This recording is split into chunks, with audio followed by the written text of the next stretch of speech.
Good morning. Good morning, good morning. This is Grief Talk Cafe. My name is Jennifer Tom. And I'm Darlene Rebel. And I, like, really, darling, I just can't believe it's the holidays. I know. Christmas. It's Christmas. And our topic today will be talking about how to do Christmas.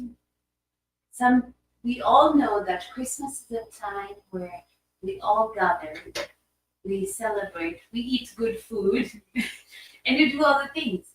However, not everybody is very joyful. Yeah.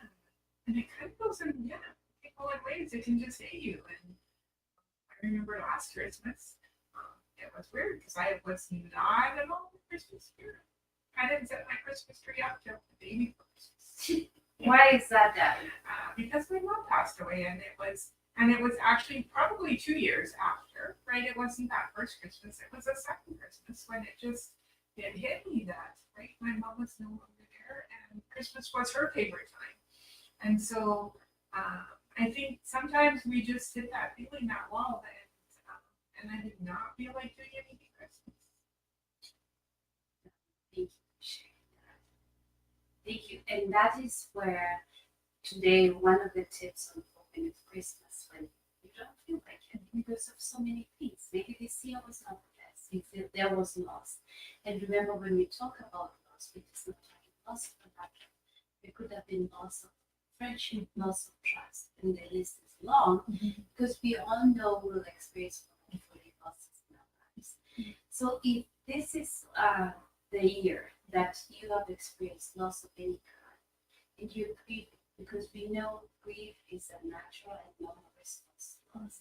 We want to give you 3 tips to cope with this. So number one, we're gonna say acknowledge the feelings. Just the way Darlene said, she didn't feel like she didn't put up a Christmas tree. I think that acknowledging that this Christmas is gonna be different and just sitting with it and saying yes, it's gonna be different. Darlene, do you want to say more about acknowledging feelings during the I think we do need to. And so I think it was the first time I actually just said I wasn't feeling.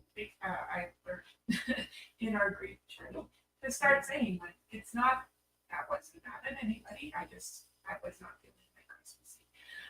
And so to acknowledge that and also give yourself permission that that's okay. It's okay to have those feelings. It doesn't mean there's something wrong with you or you're crazy. You can just acknowledge it. When we can acknowledge those feelings, then we actually process and work through those feelings.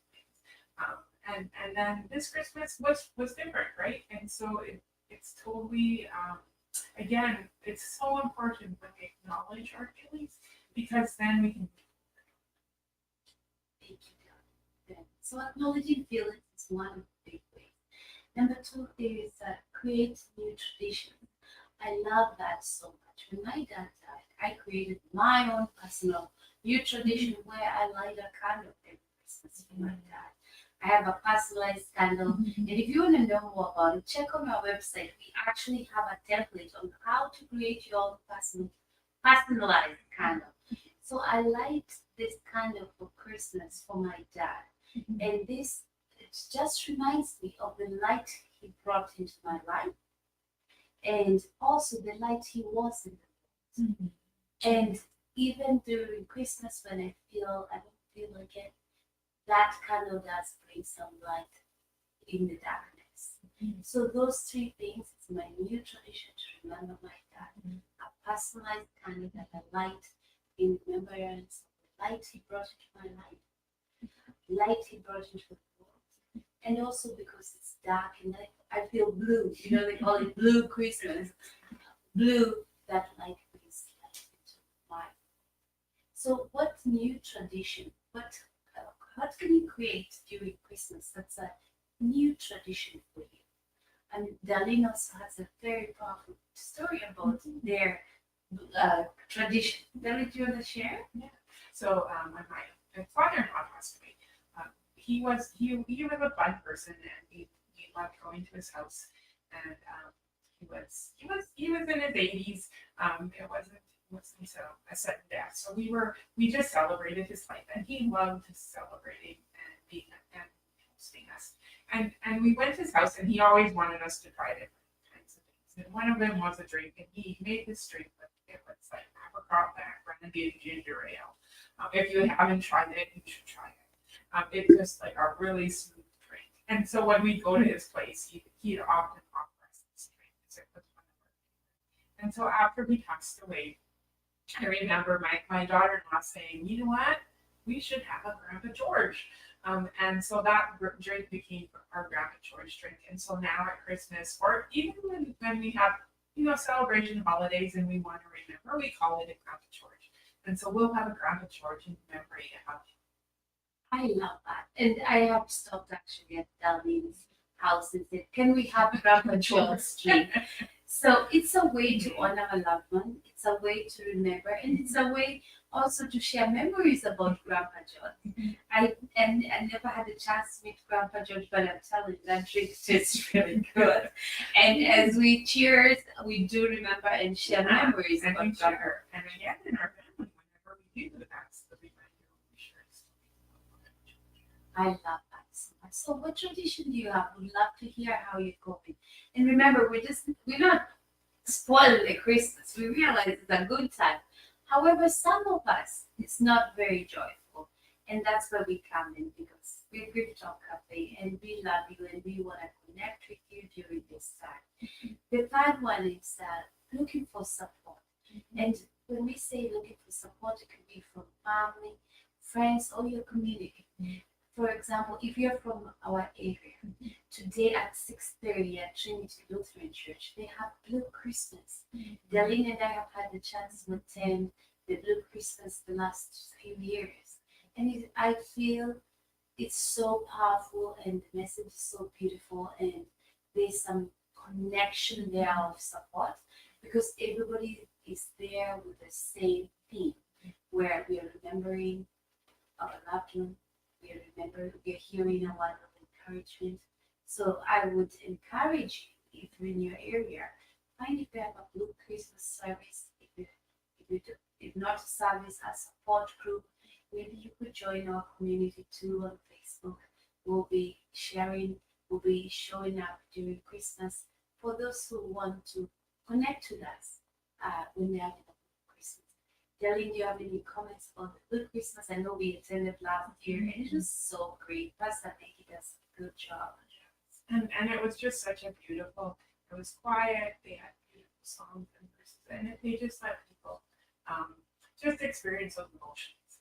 And just to be with other people who are grieving, which is so important. That it's a community around you when you're grieving. Yes, and I like to say we are all social beings. We all need each other. However, when we've experienced a loss of any kind, we tend to isolate. Most times we don't feel like going to that good Christmas. And I just want to, and you don't want to be around many people. It's okay to respect your boundaries and to know when you can attend and when you cannot attend. However, we are encouraging our friends and family. If you can find people support the same group, just attend. There's something powerful with us being social beings and showing up to do good Christmas together. Yeah. And if you have someone to take along a friend or if you know somebody's really struggling, take them, right? Go with them and be that support.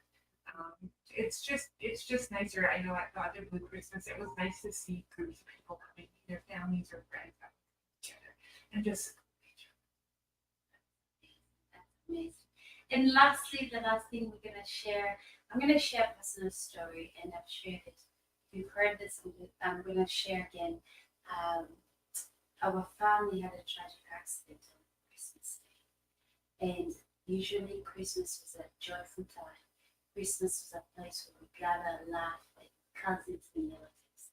And after that tragic accident that happened, our family has never been the same. There was a lot of pain, there was a lot of anger and division. And our Christmases has never been the same. What helps us through is through support of talking about the pain. Because most of us, we did not want to talk. It was too painful to talk about. And as time has gone, we find that we share memories, we remember our loved ones, and we honor them. So Christmas for us now has become a time to honor our loved ones who have passed, a time to share memories, and a time to actually share vulnerable how we feel.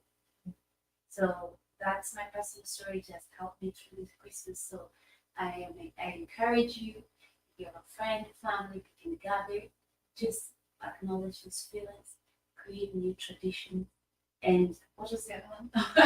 Look for support. Look for support.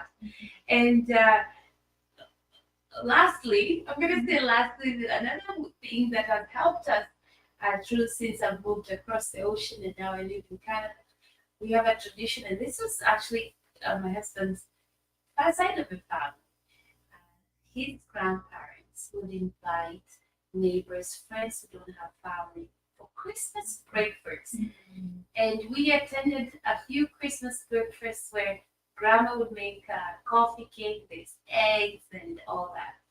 And we started that tradition of here in our home where we invite people to know. If you know someone who doesn't have a family, or somebody who would be lonely during Christmas, or they're having a good Christmas, invite them for breakfast. Wow. So on Christmas Day in our home, we're inviting our friends, people who are alone, people who don't have family, for Christmas breakfast. And it is powerful. We find, because we don't also have family here, so inviting other people who don't have a lot of family here, it just creates that beautiful time of Christmas. And it's breakfast. Like really, it's easy to make coffee. We don't invite them for dinner. We invite them for breakfast. coffee. So that's a thing we do in our home. And those are just some ideas we thought we would come up here and share with you because we care and love you all. So if you have some other ideas to cope with Blue Christmas, if you're having a Blue Christmas, please message us and we'll share with them. And before we sign off, darling, you have more ideas on how we can do Blue Christmas. Wow. Yeah. Again, I think it's some of the blue Christmases. Some of the Christmases just, I think, being with other people. We have family. If you do have family, again, be involved. And again, we hope that it'd be a safe place where you can actually talk about it. There's a tendency not to talk about it or not to want to talk about it at Christmas, but when you can share a memory, I think that opens the door for other people to share. And so, so again, just sharing memory. That's awesome. So we'll see you next Wednesday. Everybody out there, have a Merry Christmas, Happy Holidays, and thank you, Mike. I see you, and Janine for joining us. If you have any ideas, please message us. We'd love to hear how would you celebrate the Christmas. Until next Wednesday, we love you, we care, and we would like to connect with you. Thank you.